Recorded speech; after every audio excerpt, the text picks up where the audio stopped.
សួស្តីអ្នកនរគ្នាថ្ងៃនេះខ្ញុំមកបង្ហាញពីការ install DNS server នៅលើ Windows Server so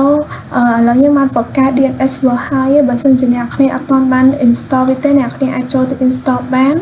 ដោយយើងចូលទៅកាន់ manage ហើយចូលទៅកាន់ row ហើយយើង next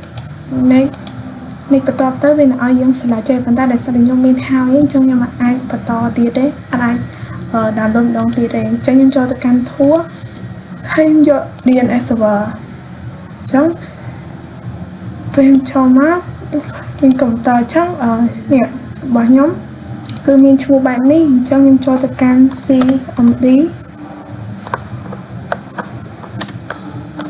CMD ហើយខ្ញុំ pin វាមក pin នេះឈ្មោះនេះឈ្មោះជាកុំព្យូទ័ររបស់ខ្ញុំអញ្ចឹង win ដល់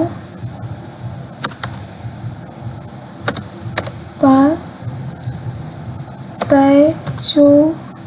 MP LMANF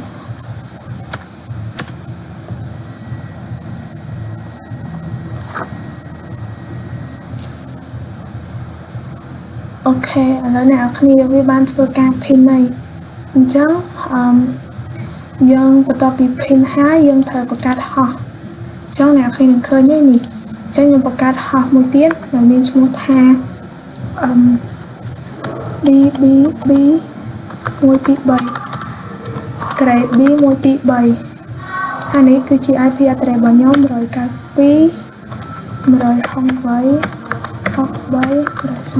168 អានោះអ្នកគ្នាត្រូវ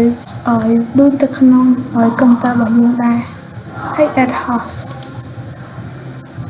ហើយអ្នកគ្នា